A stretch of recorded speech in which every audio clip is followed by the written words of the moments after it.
Welcome to Randy's old-time radio shows, where the shadows of the past still speak. It's after midnight.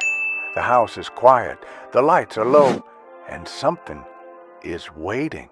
A door creaks open, a whisper drifts through the dark, and your imagination takes over. Now, from the archives of suspense, terror, and the unknown, it's time for CBS Radio Mystery Theater. Tonight, Last Days of Pompeii, Buried City, from January 11th, 1980. The CBS Radio Mystery Theater presents...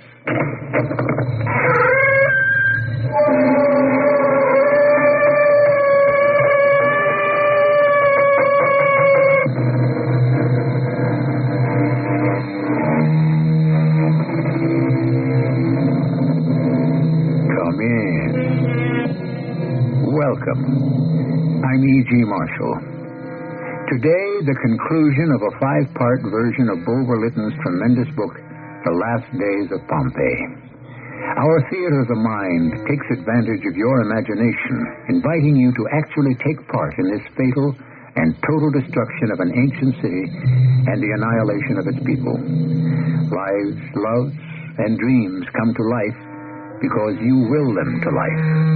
To you, they are flesh and blood. Their deeds and misdeeds as vivid as your neighbors, and their heroisms as inspiring.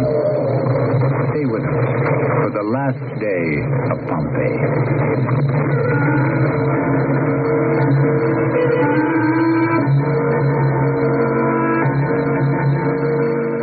Based on Bulwer Lytton's The Last Days of Pompeii, this adaptation for the Mystery Theater, The Last Day, was written by Gerald Keane and stars Russell Horton and Marion Seldes.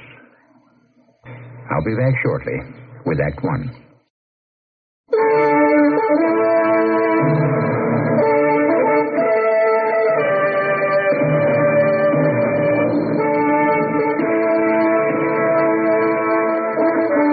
The city at the edge of the Bay of Naples in Italy lies stricken. Terror stalks the streets as Vesuvius, a volcano dormant for 1,000 years, awakens and spits death into the sky. To bring us up to date, let me call upon that young Greek architect, Marcus Aurelius Rufus, who happened to be living on Roman soil in that seaside suburb of Pompeii, that fateful third week in August, 79 A.D., 1900 years ago. When death is close, events past do flash before you. As the screams and shouts of those running from Pompeii sounded outside the house of the marble faun, I sat with a girl I planned to marry, Oriana, and my blind servant girl, Lydia, resigned to the deluge of cinders and ashes and the tide of lava that would soon bury us. Accidents had ruled my life, it seemed. Like the first day I'd met this blind girl. I'd been walking home with an old friend, Diomed, the ship owner. That chariot is out of control. Diomed is coming this way. We'd better duck into this doorway. Great Jove, there's a girl crossing the avenue. Doesn't she see it? Look out! Marcus, what are you doing? Come back here! Hold on to me, girl. We're going to jump for it.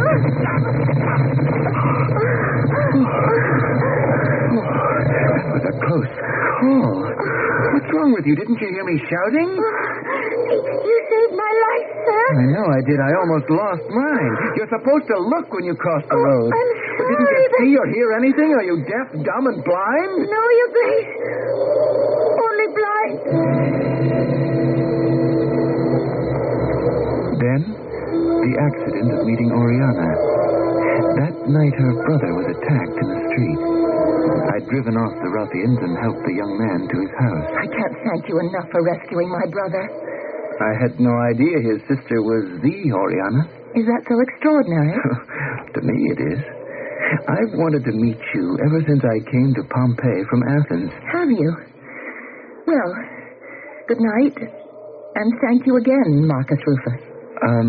Your brother was clobbered pretty severely. I'm glad he's gone to lie down, but don't you think you should call the doctor? No, I don't. I can dress his wounds perfectly well. You don't mind the sight of blood? You ask that because I'm a woman. I suppose I do. Don't you know, Marcus Rufus, the female of the species is far hardier than the male? In what way? In all ways. You men may have made war and thrown spears for a longer time than we, but women are still stronger and braver and able to stand more pain. Tell me more, Oriana. It's high time today, 79 years after the birth of Christ, for women to feel equal and to stand up for themselves. Jesus Christ, that revolution? And about time someone started that revolution. Loving thy neighbor and his other teachings are far more just and powerful than the superstitions Rome and Pompeii lived by.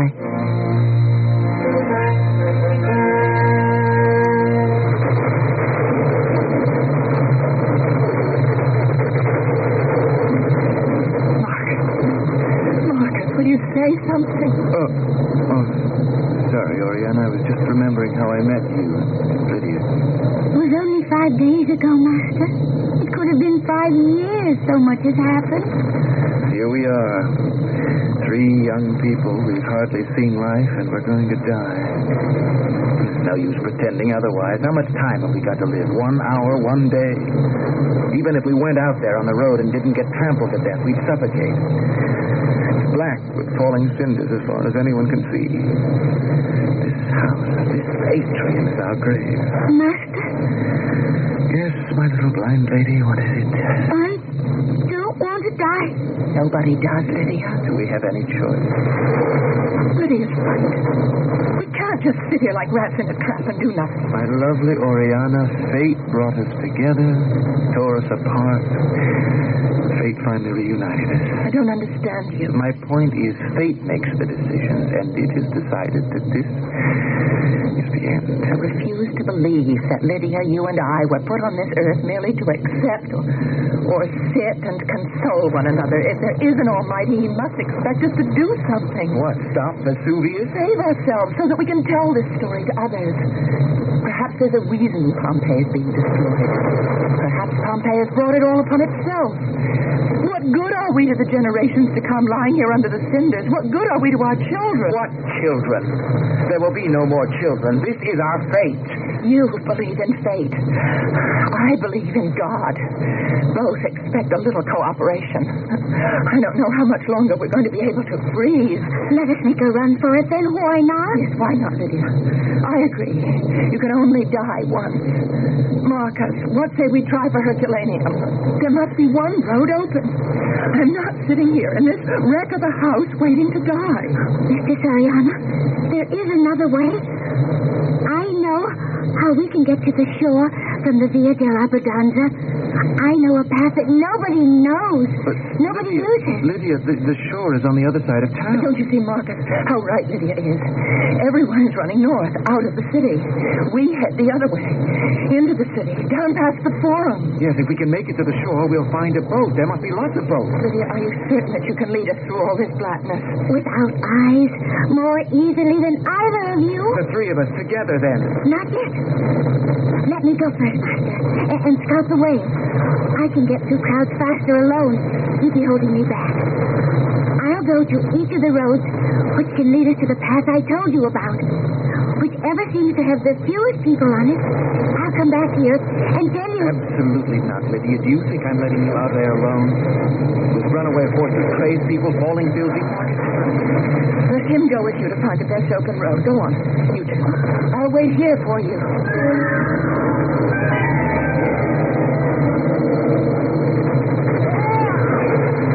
Lydia, someone's left a baby here in the doorway. Little one, where's your mother? Oh, dear little one. No. There's nobody even looking this way. I can't think where the mother is. People are running by. No one's stopping. Little one, don't cry. There's a baby here. Can the mother of this baby hear me? I'm looking for my own children. I haven't got time. Lydia, we cannot wait here any longer. We must find a way to the shore. There, it's all right. Oh, I have you in my arms, little thing. No, I won't put you down. Lydia, please, will you put it down and come? I am not leaving this child here. Of course not. We can't carry it with us. Besides, the mother probably just left it here and went back to her house to fetch something. Now, it'll be all right. Put it back in the doorway. It's not an it. It's a baby. Master, I'm not going away. I shall wait for the mother. Lydia, listen to reason. Please, Oriana is waiting for us. Master, I should not refuse you. It is the duty of a slave to obey. But the gods will punish me, I know, if I abandon this small thing. All right, have it your own way. I'll go on and reconnoiter and come back here for you. Now, you wait here, Lydia. I'll be back as soon as I can.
Diamond, where are you going? Anywhere. Hey, it doesn't matter. Are you with Oriana? Where is she? Well, she's waiting for me at her house on the Via dell'Abbondanza. She's alive. Oh, yes. I'm looking for a road south. I'm all confused and turned around. Diamond, do you know which way south is? From here to there. What does it matter? Diamond, stop that. What's the matter with you? I have to go south to join up with a path to go to the waterfront. Now, which is the best way? Well, goodbye, Marcus. Goodbye, Pompeii. Any road you take is best. Diamond, come along with me. I left Lydia in a doorway 2 streets down, and we're going back to her. She knows her way like a homing pigeon. Have you seen my baby, kind sir? Have you seen my baby? What? Yes, I did. There was a baby. Did you leave your child in a doorway on the Via dell'Abbondanza? You saw her. Stupid woman. That child might have... Anything could have happened to it. Diamond, come back here. Diamond! Where is my baby now? Come with me. But I've been to the house where I left her. The house is no more. What did you say? The house is gone. There's nothing left there but wood and tiles and stone.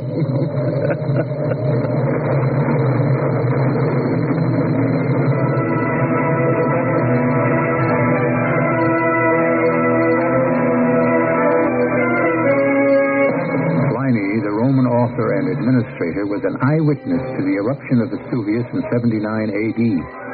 He describes it as a cloud like a huge pine tree, shooting up to great height, a tall trunk of fire and smoke with branches of falling cinders. The cloud, sometimes bright, sometimes dark, spotted with earth and rocks, a terrible sight to behold. I shall return shortly with Act 2.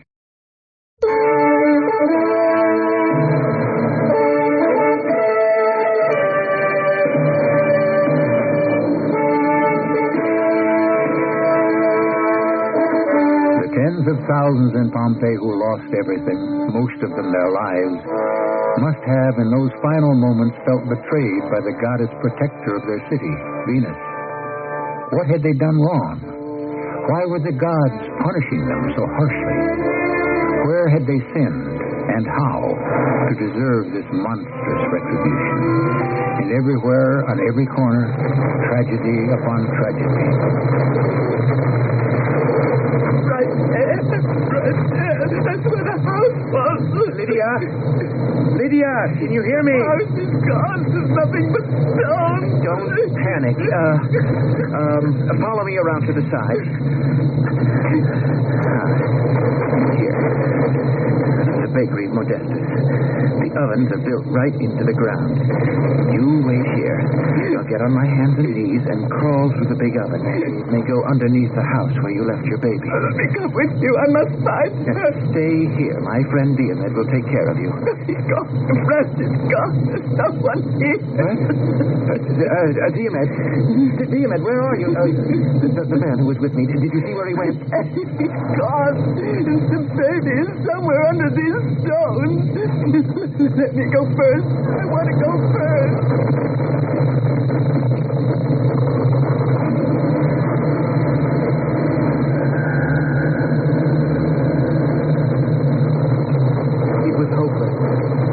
Get anyone to help me. Rubble, 2 houses higher than my head. There was no way of digging out Lydia, the woman, or her baby. The air, every minute, getting thicker with an avalanche of ashes. I had to get back to Oriana. Somehow we'd have to find our way to the waterfront if we wanted to survive. Marcus, why have you been so long? It's been hours.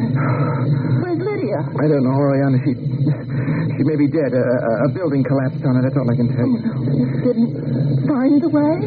I thought Lydia was... Oh, we became separated. There was a tiny baby abandoned by its mother. I told Lydia to come along with me. She wouldn't. She would not leave the baby. That mother must have been desperate to leave an infant alone like that. And they're all buried together now. Lydia was our only hope. Oriana, let's decide. I've decided. You lead the way, Marcus. Wherever it is, at least we'll be together.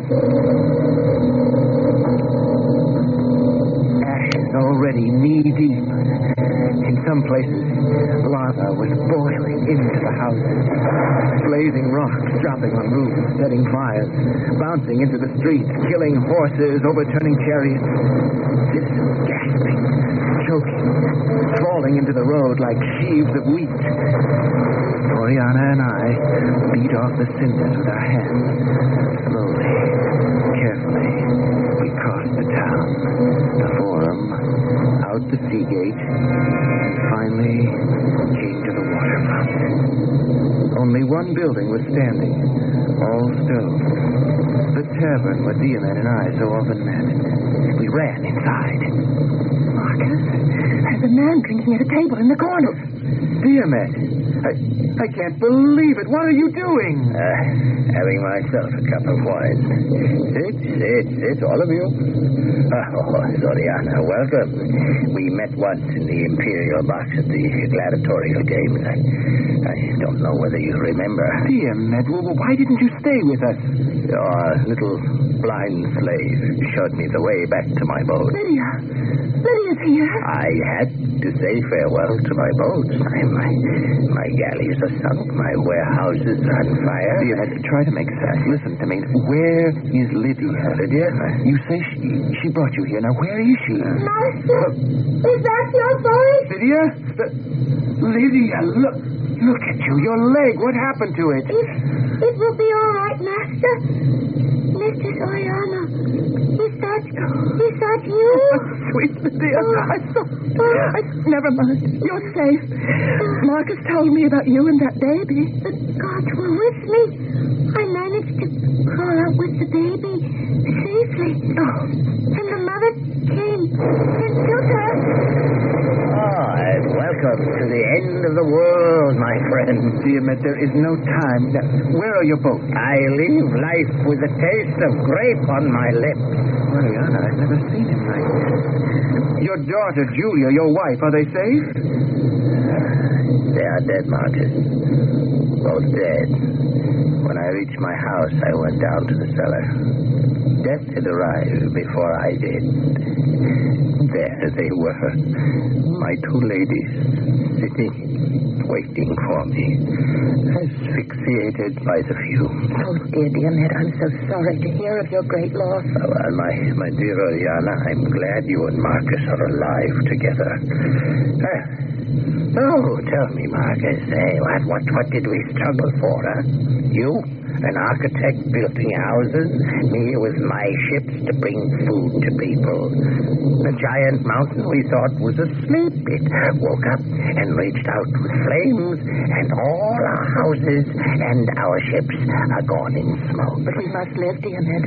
There's still time to do something. Yes, but is it worth the effort? Before old Vesuvius is done, he will have dug all our graves and buried all of Pompeii. So, let us fill our cups with wine and drink to an honorable death. I refuse to drink to death. Lydia! Master Diomed, I didn't lead you out of the city to hear you speak like this. Lydia's right. Diomed, what would your wife and daughter say if they heard you giving up? Yes, forgive me. Forgive me, all of you. It's agreed, then. We take to the water. Yes. I have 4 sailboats riding at anchor, not 50 yards from here. One of them surely must be seaworthy. Yes, the child is right. Now, one for 4 of us will sail as far as the winds will take us. We ran outside. Only 2 of Diomed's sailboats were seaworthy. The other 2 charred wrecks. We chose the larger. Flaming rocks dropped around us as if launched from an enemy catapult. Diomed took the oars, Oriana the tiller. I untied the rope, pushed us off, and jumped in. You have a second pair of oars, Diomed? Yes. Stowed away with the provisions. We each take one of these. Yes, I'll move over. Come on, you take the left oar. There. Why don't we hoist sail? We'd move faster. No. There are too many flaming stones and burning cinders to set our sail on fire. Now, first we'll row as fast as we can out of the danger area, and then up with the sails. Oriana, set your course to the mouth of the Arno, then turn into the bay from Vesuvius.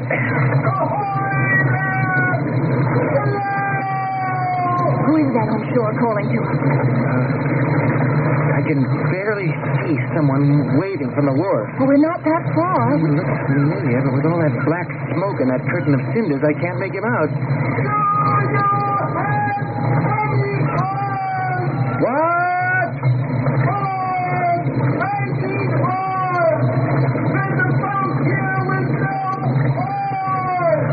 Diomed, do you have any spare oars? Yes, we have. Perhaps we should turn back and give them to the man. It's our basis, the Egyptian priest. Lydia, how can you tell? By his voice. If it is our bases, let him burn for his sins. Are you our bases? Yes, I am. Can you hide? The fires are getting very close. I'm happy to hear it. Diomed, let's pick up speed. Just a moment. I'm certainly not helping that man live one moment longer. Take your oar out of the water, Marcus, like I'm doing. What for? We are going to turn back. No, what do you expect of me? That man almost ruined my life. If someone needs help, I don't care who he is or what he's done. Say what you will. He is human. I dispute that. He's a monster. Well, let his sins be on his head, not mine. How do I know what God in what boat in what heaven may at this very moment be judging me? And if I need a pair of oars to steer me clear, perhaps he will refuse me. I don't care what he's done. Basis is a human being, and I am going to help him. Oriana, turn the tiller as far as she'll go. We're heading back to the dock.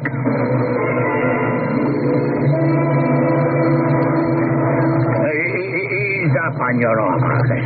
Now, Here, backwater with me. Here, hold her steady, Oriana. Now, when we're alongside, I want you to hand the spares to our bases. You'll be closest to him. As long as I don't have to be any closer than a 10-foot oar. Very good of you to come back. Goodness had nothing to do with it. Catch hold of the stern, will you? Got it. There's one oar, Oriana. All right. Got it. I thank you. And here's the second. Well, thank you a second time. Dear Matt, I take it that skiff over there is yours. Help yourself. It'll be firewood if it's left there. Quite a few large sacks you're carrying, our bases. Yes, as many as I could handle. Could they be gold? Let us say they are all my worldly possessions, except one. And I think I shall avail myself of that right now. What are you doing? Let go of me! Thank you, Oriana. I am merely lifting you off the boat. Let me down! Let go of me! Basie, let go of her. If you don't release Oriana this instant, I'll kill you. Marcus, if you so much as move 1 millimeter from that seat in the boat, just one, I am warning you. Your Oriana will feel my hands tighten about her throat. Marcus, keep talking to him. He can't really see us now. Now there's a curtain of black cinders covering the dock. Start rowing. Marcus, very wise of you. Take my advice and row away. Oriana is safe with me. We shall do as you say, our bases. Me, row, I say.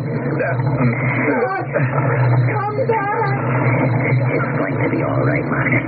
Keep rowing slowly. What are we doing? Why are we rowing away? Distract him. Now, take a good look over there in the water. It is Lydia. She's swimming straight like a fish. More like a champion from Olympia. What is she going to do? What can she do? To rescue Oriana needs the prize. Now, I suspect Lydia has a plan, and I think it will work. Author Bulwer Lytton tells us those who ran home and tried to rescue their belongings lost their lives. The remains of Pompeii attest to bodies that fell with bags of jewelry, silver and gold, frozen in their flight. Those who made for the shore had a chance to survive. Will Oriana be an exception? What is to be her fate? More, much more, when I return shortly with Act 3.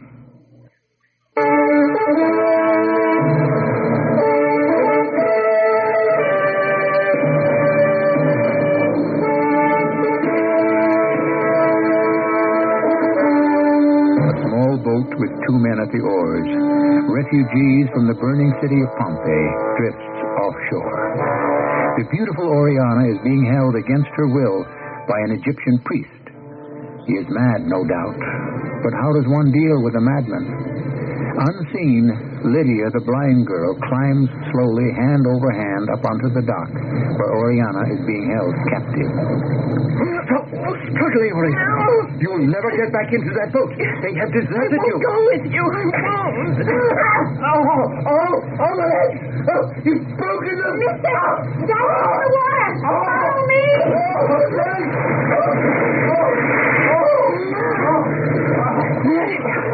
What did you do? God, forgive me, but I could not let him take you from me. I can see him still. Up there on the dock. Doubled over. What did you do to him? Oriana, will you take the lead towards the boat? And I'll follow your voice. I'll be your eyes, Lydia. We're almost half to the boat now. What did you do? Jump in and swim for the dock? It was Steelman's plan. How could you know exactly where I was standing? The Egyptian's voice guided me to you. When I climbed out of the water, I went for the dock, felt my way to one of the oars lying there, heard his voice again, and cracked him as hard as I could across the lake. Oh, Lydia, you are the miracle girl of all time. If we come out of this alive, it will be thanks to you. Oleana! Lydia! Make both doors. When did the alleged point, Lydia? I can hear it. I'm all right. Yes, and now, here, I've got you by both wrists, Lydia. Yes, you're safe now. As soon as I pull Lydia into the boat, your neck, Oriana. There. You're not cold, the two of you, huh? Oh, Vesuvius has made the entire bay a bath of hot water.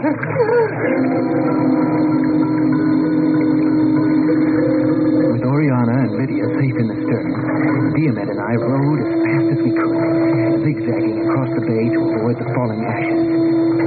At last, we were out of range of black, burning death.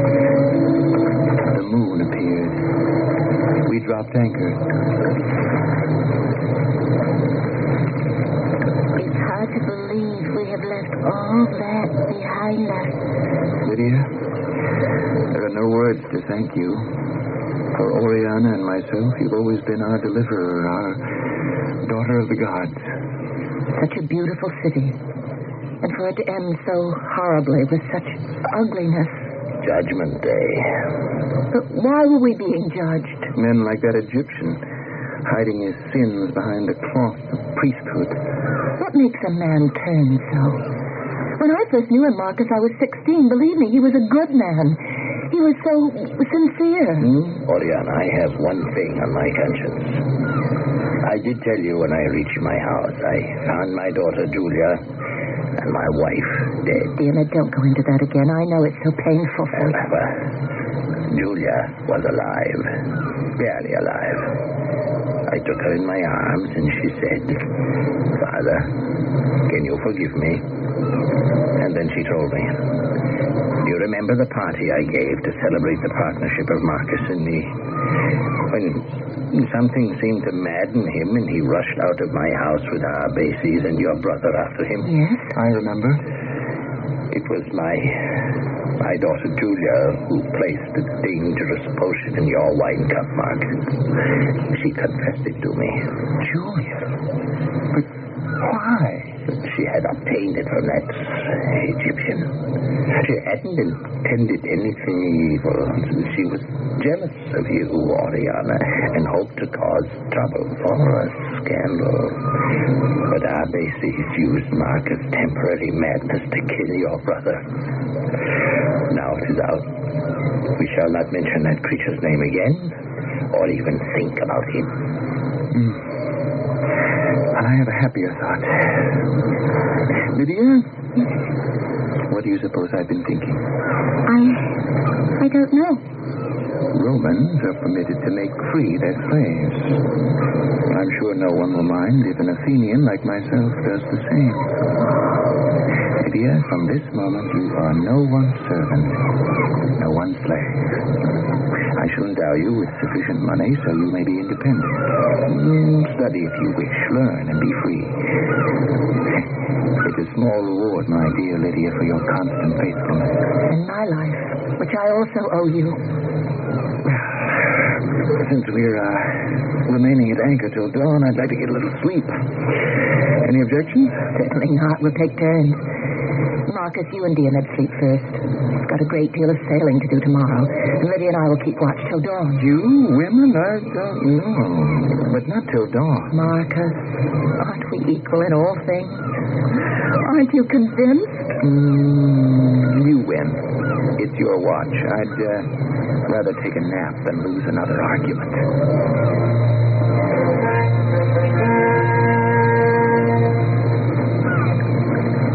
Ariana, are they asleep? I think so. Mister, what does it look like out there? I can smell the water. It's so quiet. Could you describe it for me? Well, you're right. The bay is quiet. Waves gentle, back and forth, like a cradle, you know. That soft, slow motion of a cradle rocked by a mother. We had no cradle in my home for me. But your mother must have held you in her arms. I was in the abandoned baby. Perhaps that's why I could never see. Oh, Lydia, I say to myself every day, why should such a lovely girl as you be so afflicted? We all have things we don't wish to think about, mistress. That is mine. You must not call me mistress anymore. You're a free woman now. Oh, yes, I forgot. There's someone out there in the water calling. I can hear, but I can't see them. Should we pull up anchor and row to them? No, better not. I hate to wake Marcus and Diomed when they're so exhausted. Hello! Are you all right? My boat capsized! Can we help? I'm paddling with one oar. I'm trying to find you in this pitch black and get closer. Oh! Pompeii! Oriana, it seems fate won't allow us to be separated. Master! Marcus, please! Wake up! What is it? The Egyptian! Our old friend. What do you want, Arbaces? I want to come aboard. I don't know how much longer this wreck will stay afloat. We have no room for you here. Perhaps I can persuade you. Diomed, grab your oar. Let's row. Got a spear! Do I come aboard? I won't hesitate to bring this javelin down right where you're sitting, you murderer! They help you pull that anchor, Lydia. Diomed, shove your oar up against this hull and give it a good heave. I can't get the oar out of the oar lock. He missed us! He brought down that javelin right through his own boat! He's sinking!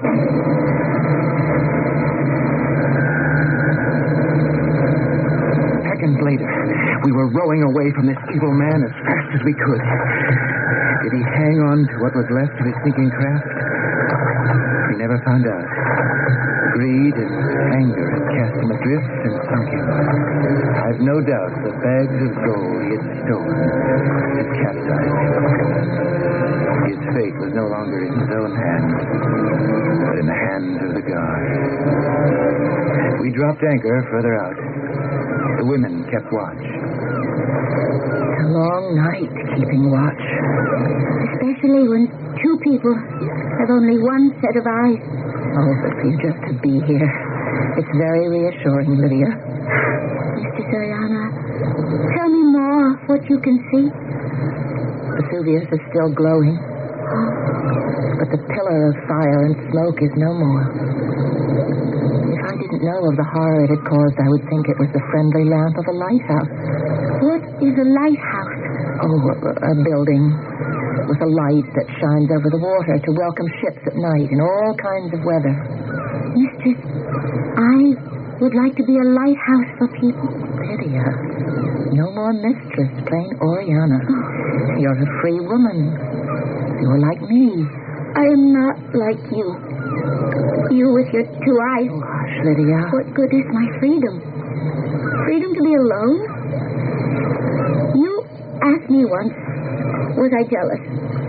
I don't know. You asked me, was it Marcus? Oh, I love to say that name. Yes, it is he. Not Master Marcus anymore. Though he could be my master for the rest of my life. Sweet little Lydia, don't carry on so. Oh, yes, don't, Lydia. Don't this, don't that. How can I stop my feelings? Yes, I am jealous of you, Oriana. Twice I've saved him.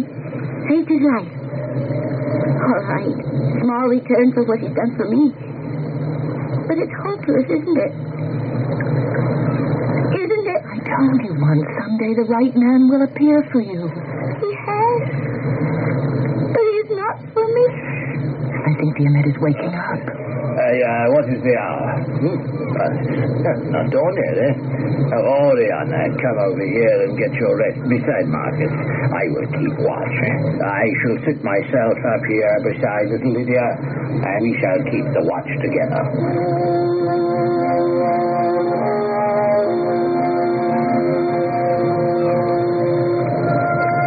When I awoke, it was dawn. The sky clear. Oriana was asleep, her head resting on my lap. Diomed sprawled across the tiller, also fast asleep. But Lydia. Where was she? Diomed. Oriana, wake up. What is it? We're drifting. What? Drifting? Where is Lydia? What? Lydia? Could I have dreamed it? Dreamed what? Oriana, look all around you. She must be out there somewhere. What were you dreaming, Diomed? That I saw Lydia get up and move quietly, slowly, to where you were sleeping, Marcus. For a long time, she looked down at you. And then she bent forward. Yes? And? But it's so strange. It is hard for me to believe it happened. If it did, then she bent forward and kissed you, and then stood back with a little movement of her hand. It was almost as if she was waving goodbye to you. Then, if I was awake, well, I must have dropped off back to sleep. We must look for her.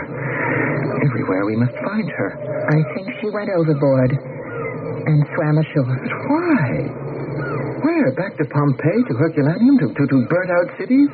What life for her there? Lydia is too good a swimmer not to have made it ashore. In these currents at night? That's some distance. The water thrashing about because of Vesuvius. Look how far from land we've drifted. Marcus, look here. The anchor. The chain is here, but not the anchor. Where is it?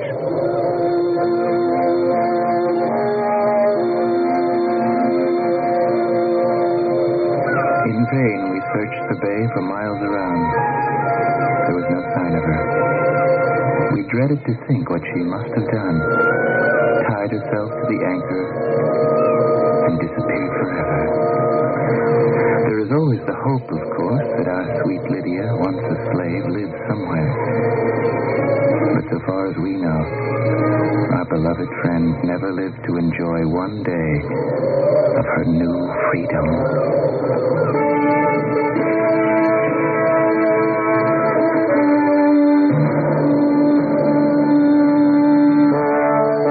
The sailboat that escaped Pompeii with 4 passengers arrived on a far shore with 3. Life went on. Diomed rebuilt his shipping empire. Marcus and Oriana did marry, and yet, as Marcus says in the book, my mind has never shaken off the dark shadow of the last day of Pompeii. The horror and desolation of that awful ruin, and the mystery of the disappearance of our beloved blind daughter of the gods. I shall be back shortly.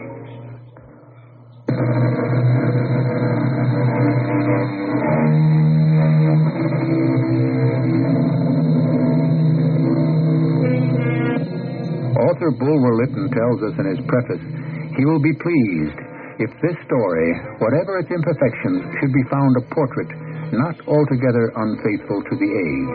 And what is far more important, he says, may it be a just representation of the human passions and the human heart, which in all ages are the same. It is with this in mind that Mystery Theater's unearthed Pompeii for you, not as a buried city, but as a buried treasure. Our cast included Russell Horton, Marion Seldes, Evie Juster, and Earl Hammond. The entire production was under the direction of Hyman Brown. Well, folks, that's all for this episode here on Randy's Old Time Radio Shows. Now, bringing these golden oldies back to life takes no small amount of time and effort from our good friend Randy, cleaning up the audio, converting the files, and making sure each show has the best audio possible. If you've enjoyed the program and you'd like to help keep these classics on the airwaves night after night, why not consider a small donation? Every penny goes straight to supporting Randy's work and helping this channel stay on the air. You'll find the links down in the description below.